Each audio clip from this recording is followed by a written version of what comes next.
Radio Natividad y el Diario Católico de Venezuela les da la bienvenida al curso Introducción a los Escritos de San Pablo, con Monseñor Mario Moronta y el presbítero Edwin Contreras. Este curso es avalado por la Universidad Católica del Táchira y el Instituto Universitario Eclesiástico Santo Tomás de Aquino. Un cariñoso saludo para todos ustedes. Estamos retomando otra de las cartas de San Pablo. Vamos a hablar ahora de una de las cartas más estudiadas por parte de la Iglesia, la carta a los Romanos. Mi saludo y esperando que el Espíritu Santo nos siga iluminando en este curso de, más que curso, una aventura para descubrir la personalidad fascinante de San Pablo, pero sobre todo lo que él con tanto entusiasmo supo transmitir tanto en sus escritos como en su ministerio y en su vivencia personal, el Evangelio de Jesucristo. La carta a los Romanos, la más quizás estudiada, no una, sino quizás la más estudiada por parte de la Iglesia católica y no católica, e incluso por gente no creyente o no cristiano. Es uno de los escritos paulinos más leídos, incluso por no cristianos. Muchos buscan en ella, en esta carta, una especie de resumen o de tratado de teología. Sin embargo, esa no es la mentalidad de Pablo, de querer presentar como una especie de manual de teología. Pablo va a enfrentar algunos temas, como bien lo sabemos, desde la perspectiva del apóstol de Jesucristo, como titula esta carta dirigida a los romanos, con una responsabilidad misionera y de pastor de los gentiles. Por eso escribirá con su estilo propio y hará, como lo comprobamos en todos sus escritos, una transmisión de su experiencia como creyente, como hombre dedicado a la Iglesia y como fiel y coherente trabajador del Evangelio. Hay que entender que es una carta dirigida con toda la intencionalidad del maestro de la fe y de la fe para sus interlocutores. La carta a los romanos ha generado polémicas como sucedió con Lutero y a la vez ha sido el motivo de muchas obras de espiritualidad desde la exégesis, como es el caso del recordado padre Estanislao Lyonnais, egregio profesor del Instituto Bíblico de Roma. La teología católica y protestante se ha valido de este escrito para todo lo referente a los diálogos ecuménicos, es decir, para la búsqueda de la unidad. La invitación a quienes se siguen aventurando a conocer el mundo paulino es no dejarse llevar por la primera impresión o por los prejuicios que se puedan tener, incluso sanamente por las lecturas previas o por la misma ignorancia ante lo que Pablo nos ha dejado como herencia. La misma invitación conlleva dejarnos invadir por la fuerza del Espíritu Santo, quien inspiró y se valió de Pablo para dejarnos este maravilloso regalo en esta hermosa carta. Ciertamente no resulta fácil su lectura, por el estilo mismo de Pablo, por la forma como toca algunos de los temas, porque no hay una referencia tan directa y personal como la conseguimos en otras cartas. Pero si nos introducimos en el movimiento interno de la carta, vamos a descubrir ciertamente que lo difícil, aunque pueda resultar duro, termina siendo alcanzable por la fe y por el intelecto. De allí la actitud con la que debemos dejarnos guiar por lo que el Espíritu Santo nos quiere enseñar. Quien tenga oídos para oír, que escuche. Es el principio sapiencial con el cual debemos sumergirnos en el mundo hermoso de la carta a los romanos. Lo primero que debemos ver un poco es Roma. No es un dato que haya que profundizar o probar. Roma constituye el centro principal del Imperio Romano. Poco a poco, por diversos motivos, se fue convirtiendo en el centro del mundo. Tan es así que en el Foro Romano se consigue un testimonio de esta tendencia. Los romanos y sus emperadores no solo lo sabían, sino que hacían gala de ello y sostenían que en Roma se halla el umbiculum mundi, es decir, traducimos el ombligo del mundo, el centro del mundo. Hay una columna en los foros imperiales que habla de eso, Umbiculum Mundi. Es una pequeña columna que así lo indica. Y desde allí, por otra parte, arrancan todos los caminos imperiales y hacia allí confluían todos los senderos. Desde allí salían y hasta ahí llegaban todas las vías imperiales, la vía Aurelia, la vía Apia, la vía Casia, etc. Roma, además en el mundo europeo de la época e incluso hoy, ocupaba un puesto privilegiado en lo geopolítico. Era una especie de centro hacia y desde donde se intercomunicaba el universo de la época. Comunicada por tierra y por mar, fue la sede de los emperadores que con sus ejércitos, más que con sus doctrinas, conquistaron el mundo. De esto nos habla la historia. Los griegos hicieron lo suyo. Los romanos cabalgaron sobre lo que habían conquistado del mundo helénico. La filosofía, la cultura y el arte, así como otros elementos del humanismo de la época, mantuvieron siempre su toque helenista. Por eso, con el tiempo se fue hablando del mundo greco-romano. Un ejemplo muy sencillo fue la influencia del lenguaje. El latín, que era la lengua de los lacios, fue una derivación del griego. Este tenía dos grandes ámbitos, el de la cultura clásica y el del lenguaje popular. Desde Jerusalén hasta los confines de la tierra, el cristianismo se fue extendiendo debido al mandato evangelizador de Cristo a los apóstoles y discípulos.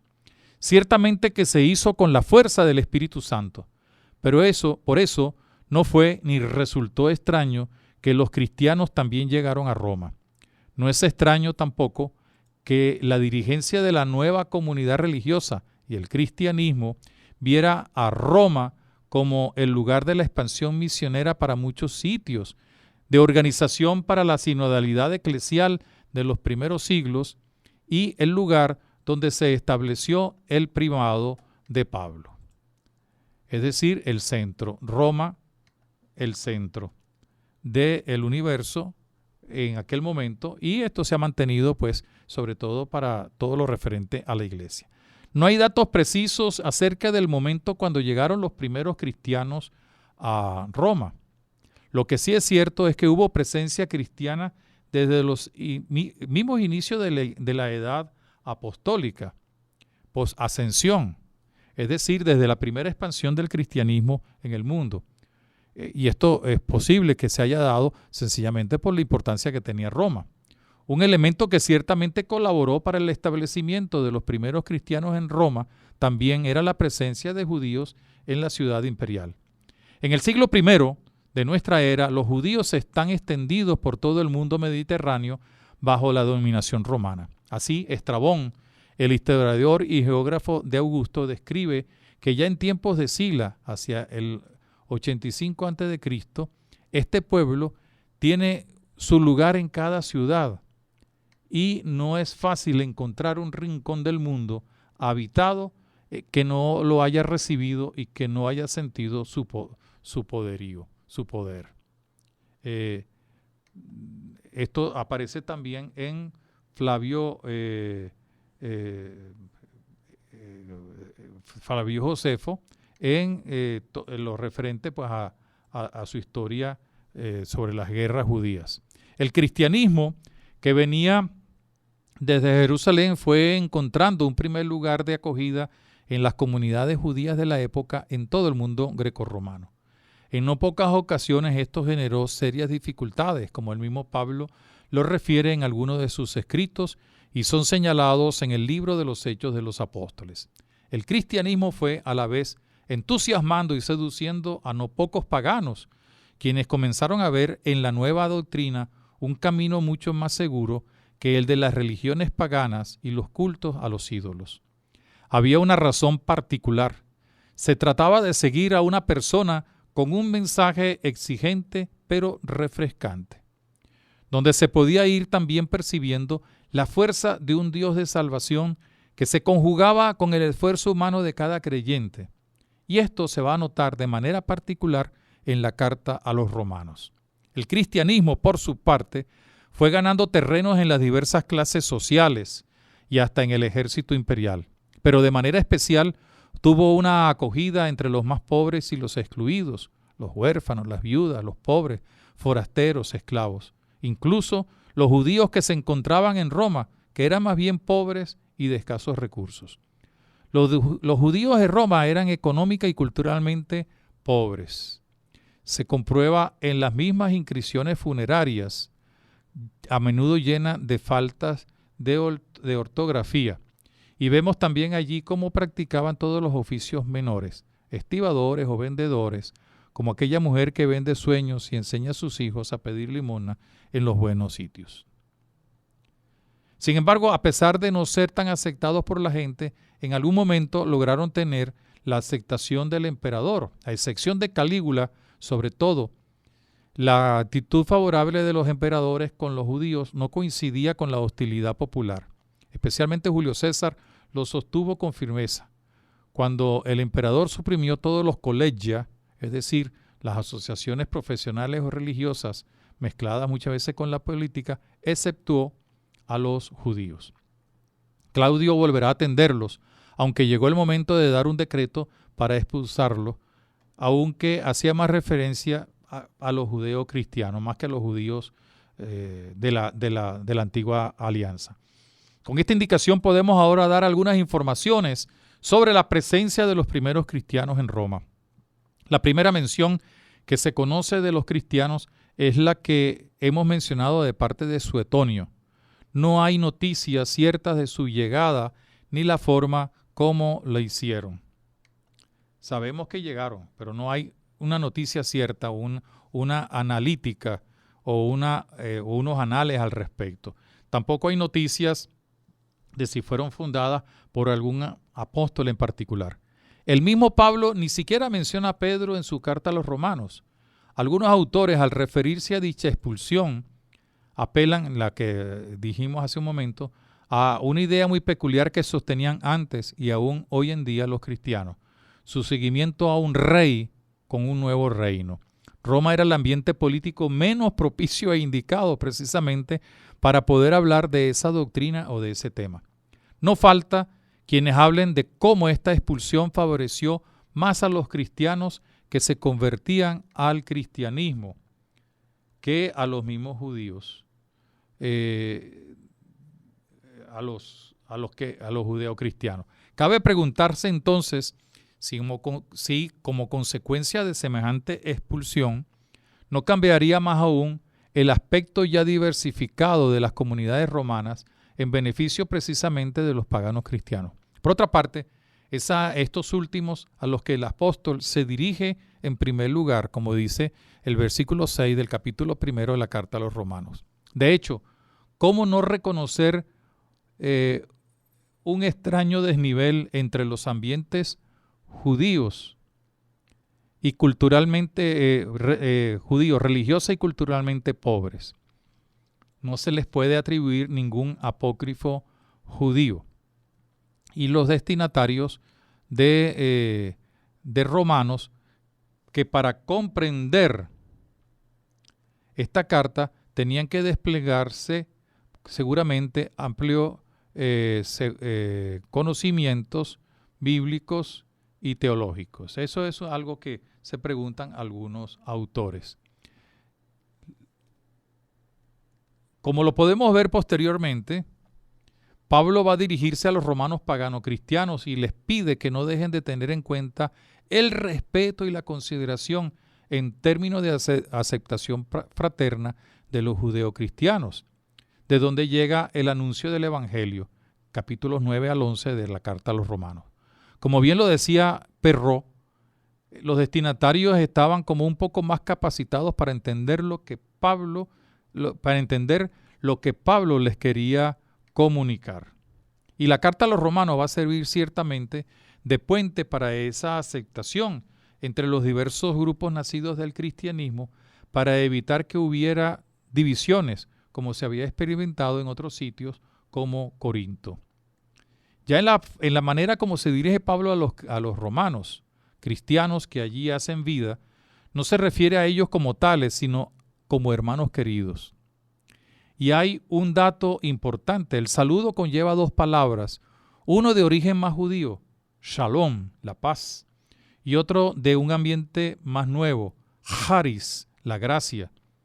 Con ello está indicando lo que antes mencionamos, que se dirige Pablo a todos para establecer que no hay distinción entre judíos y no judíos, pero que al hablarles más directamente a los romanos, le va a insistir lo que en los capítulos 9 al 11 va a enfrentar de manera directa.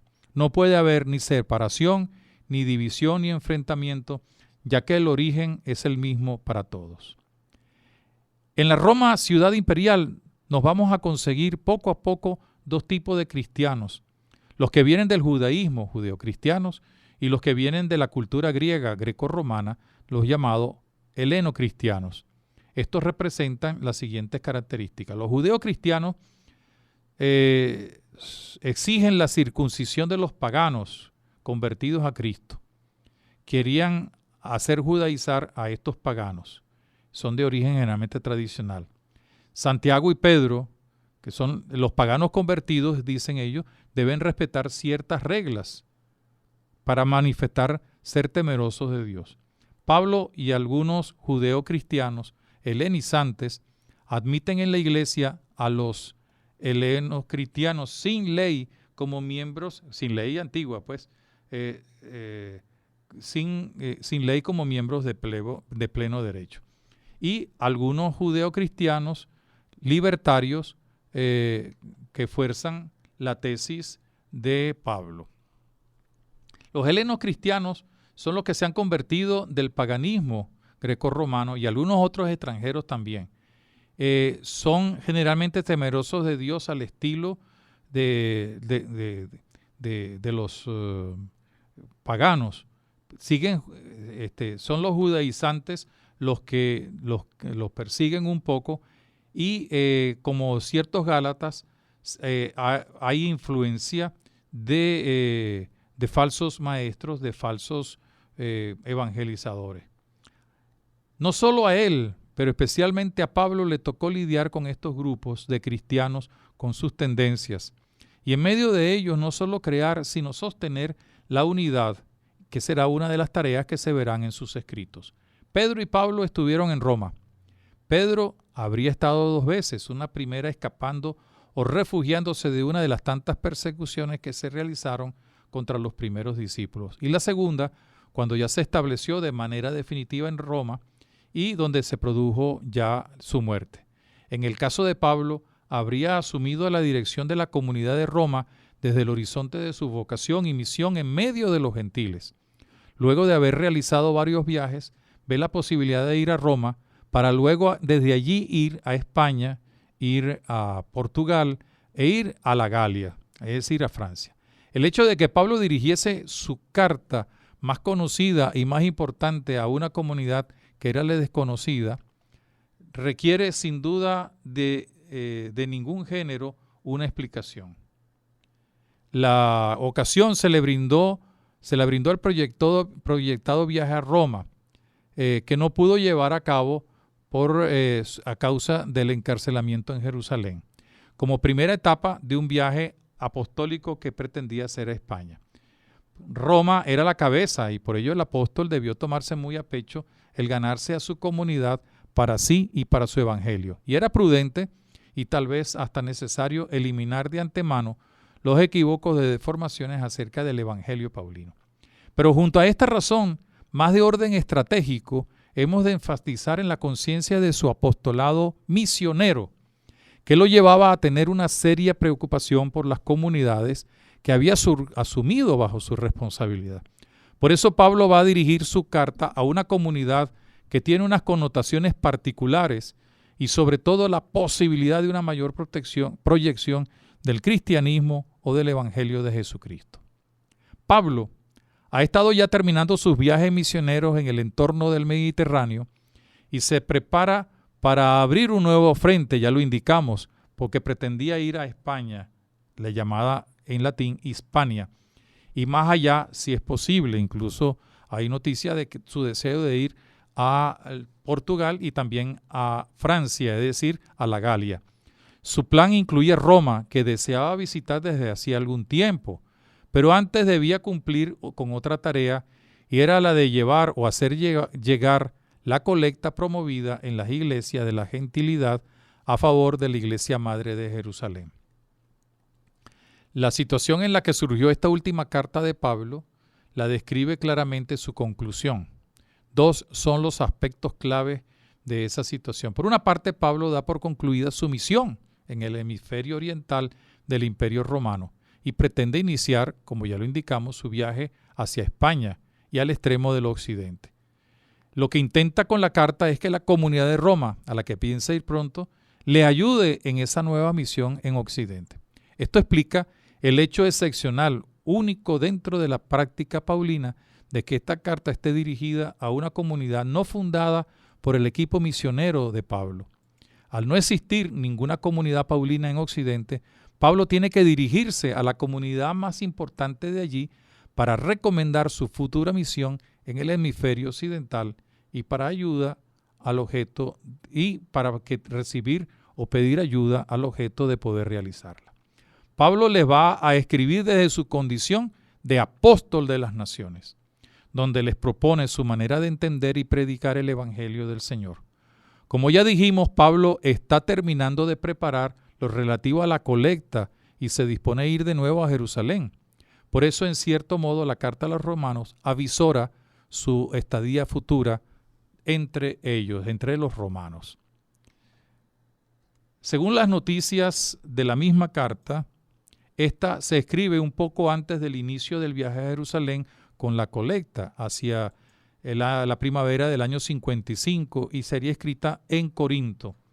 En Romanos 15:26 se citan las comunidades de Macedonia y Acaya, porque Pablo está ahora en el ámbito de esas regiones de Grecia.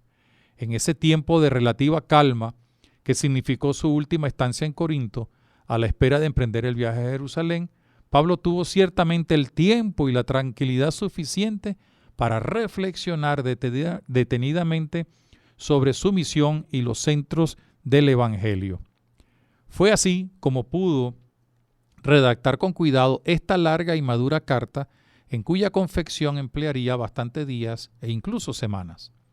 Algunos autores consideran que esta carta es una especie de testamento de Pablo, sobre todo porque ya va sintiendo que su misión puede ir llegando a su fin y porque a la vez quiere puntualizar sobre algunos elementos referidos al Evangelio que él ha predicado y con el cual ha guiado su misión apostólica. También se aclara desde el horizonte de la carta su cierto carácter de testamento.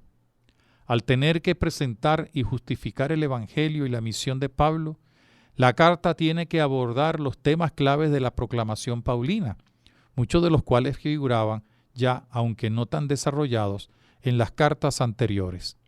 La carta se puede considerar efectivamente como una recopilación de la reflexión fundamental de Pablo y de su escuela. Lo importante al leer, meditar y estudiar esta carta es poder entender la intencionalidad del escritor sagrado. Pablo, insistimos, expondrá las principales razones y argumentos a favor de su evangelio, que es el evangelio de Jesucristo, ciertamente. Pero los que enfrenta los mira desde una perspectiva muy especial. La acción de Jesús en medio de la humanidad que provoca la justificación, es decir, la salvación,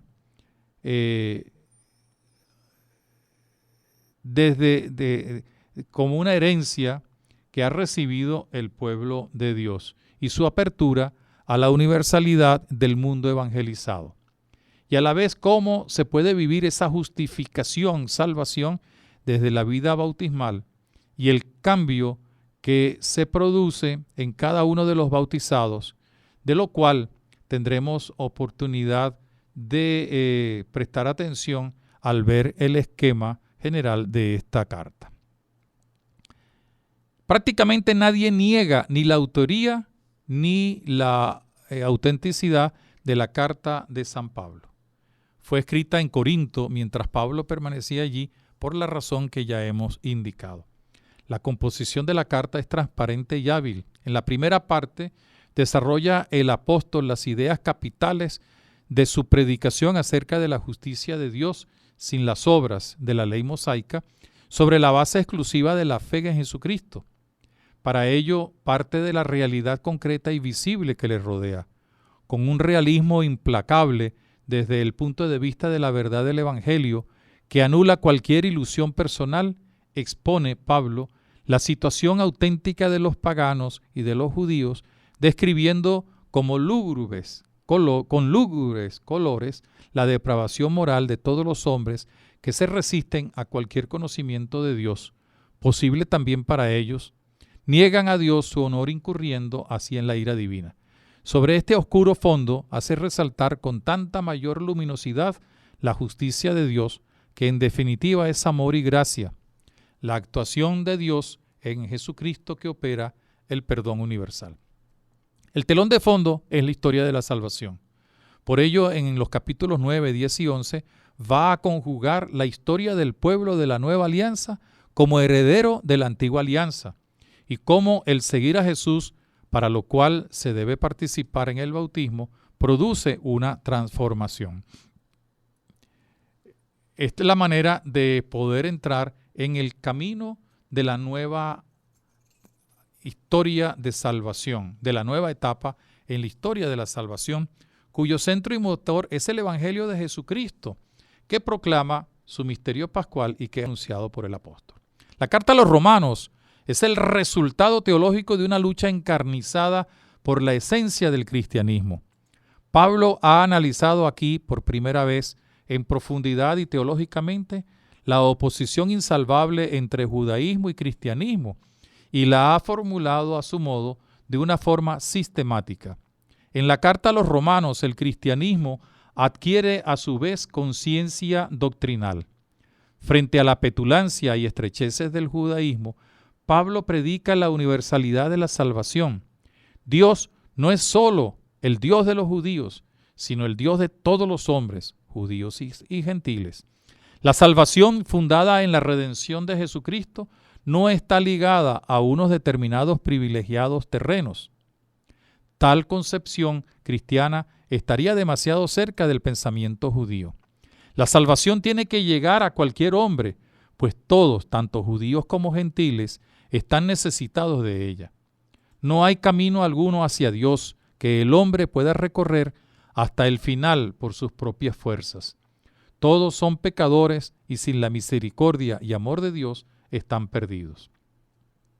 La carta a los Romanos, leída en su contexto propio y en estrecha relación con los otros escritos paulinos, nos va a permitir llegar a una conclusión.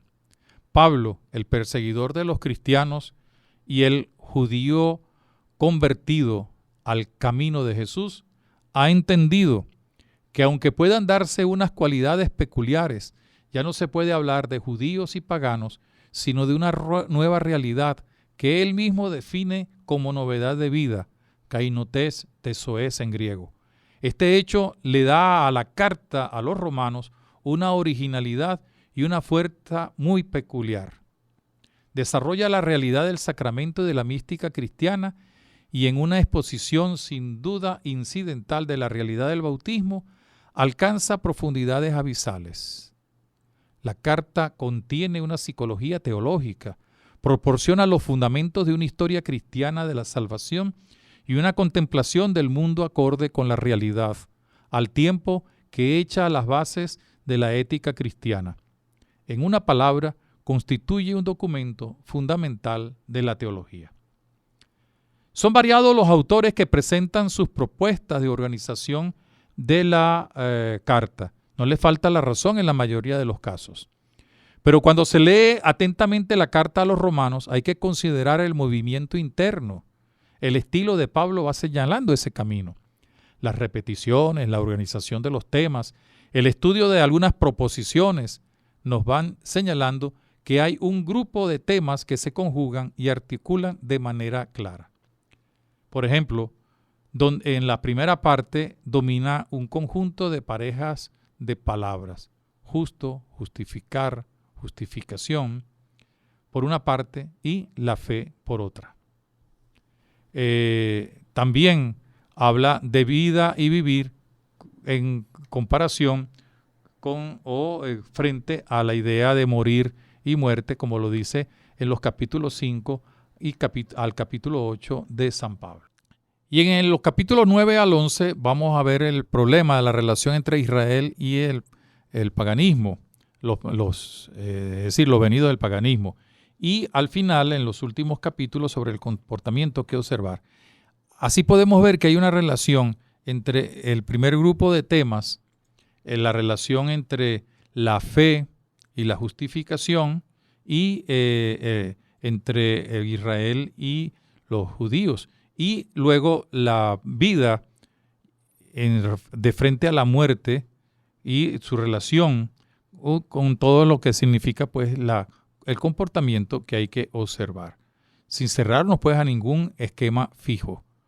Entre el primero y el tercer grupo de temas hay una especie de relacionamiento al mencionarse a los dos pueblos, el pueblo de Israel convertido o de donde salió el nuevo pueblo, y el pueblo pagano que se ha convertido gracias a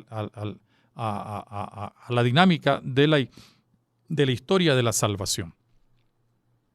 En conjunto, el conjunto de Romanos 1 a capítulo 4 se refiere esencialmente a la igualdad, y al capítulo 5 a la igualdad total de los judíos y de las naciones, tanto en el pecado como en la salvación, sin superioridad alguna del régimen de la ley, porque la fe es primero, la fe siempre es lo primero. Todos los hombres son pecadores, judíos y naciones, y no hay una salvación más que en la fe. Y luego el conjunto de 9 a 11, como un contrapunto de la primera sección sobre la situación de los judíos respecto a las naciones, considera esta vez las relaciones de las naciones respecto a los judíos. Tras la pretensión legítima de los judíos que expresa la superioridad del pueblo de Dios, y ello a pesar del pecado que de hecho los reduce al rango mismo de las naciones, Pablo se enfrenta ahora a la soberbia de los gentiles que pretenden despreciar a los judíos para superarla en la dinámica de la historia de la salvación. El segundo y cuarto grupo de temas se dirige al creyente bautizado con un estilo de vida muy peculiar que le viene precisamente desde el bautismo, desde la transformación bautismal. A la hora de establecer un esquema de lectura e investigación, hemos de añadir la primera parte como saludo e introducción y la parte conclusiva. Luego, dentro de cada una de las partes en el que podemos organizar el texto completo de la carta de San Pablo a los Romanos, podemos fijarnos ya en algunas secciones particulares. En base a esto, quisiera proponerles el siguiente esquema. Repito, el esquema no necesariamente es un esquema cerrado, puede ser que haya otros esquemas, pero este es el que más o menos se sigue a un nivel, dijéramos, normal. De esto lo podrán encontrar ustedes, como ya bien lo sabemos, en www.diocesidesancristobal.online, diocesidesancristobal.online. Allí está el subsidio y dentro del subsidio está el esquema, que nos va a permitir después hacer una lectura, como ya lo hemos indicado, interesantísima. Entonces tenemos la introducción que abarca el capítulo primero hasta el versículo primero, versículo 17, donde hay el saludo, donde está la acción de gracias y donde se habla de la salvación de todos para la fe. O sea, Pablo presenta cuál va a ser el leitmotiv. Y luego nos vamos a encontrar con 4 partes, la primera y la tercera, que coinciden. La primera habla de la condenación de todos hacia llegar a la salvación de los creyentes. Habla del pecado, de cómo todo el hombre está afectado, cómo el judío también es pecador, pero se salva por la fe, y una fe que viene de Abraham. Y en la tercera parte, que nos habla del misterio de Israel, la constatación de una realidad.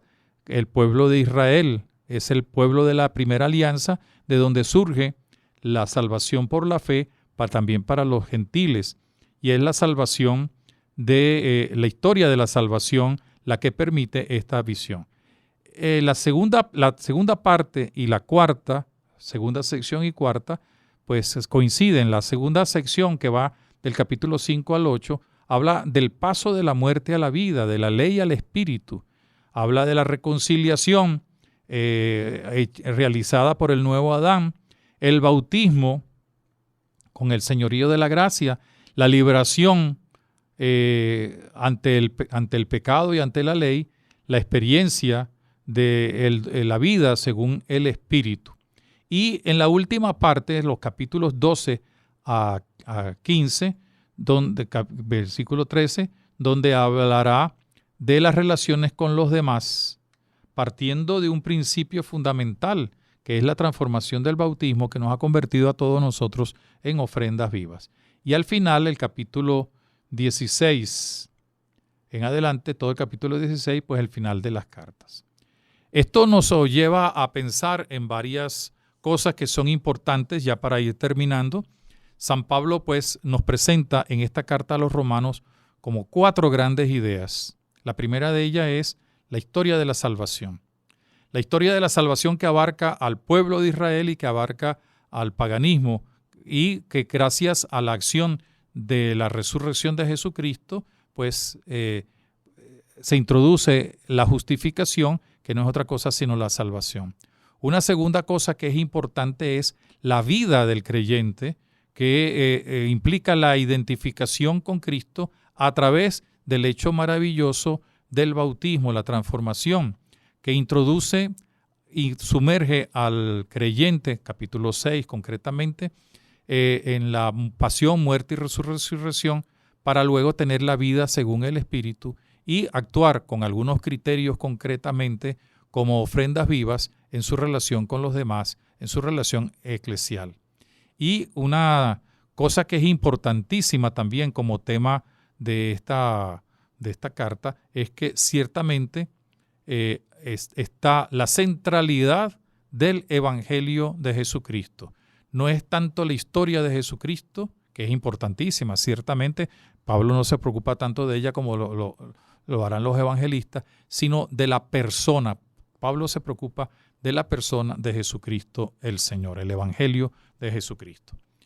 Hemos terminado con estas ideas, la introducción a la carta de San Pablo a los romanos. Yo quiero invitarles, como lo he hecho con las otras cartas, a que cuando lean la carta a los romanos, que es una carta un poco más larga, 16 capítulos, lo hagan, ojalá que siguiendo estas indicaciones y con esta introducción, amén de otras que puedan descubrir tanto en sus libros de investigación como en las mismas introducciones que muchas veces encontramos al inicio de cada una de las cartas de San Pablo en la Biblia. Cualquier indicación, cualquier pregunta, no olviden de hacérnosla llegar a través de intropablo@gmail.com, y no se olviden que en diócesisdesancristóbal.online está esta información ya subida, una información sobre estas cartas de San Pablo, donde también está pues el esquema a seguir. Termino, además de invocar al Espíritu Santo para que nos siga ayudando, a decirles que ojalá que la lectura de la carta de San Pablo a los romanos nos termine de hacer entender cómo estamos metidos nosotros hoy también como herederos de esa decisión de Dios en la historia de la salvación.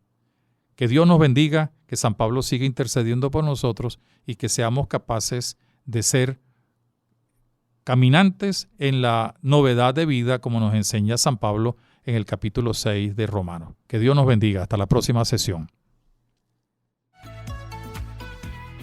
Curso Introducción a los Escritos de San Pablo. Acceda a todo el material de las lecciones en www.diocesisdesancristobal.online. Para más información, escríbanos al correo electrónico intropablo@gmail.com.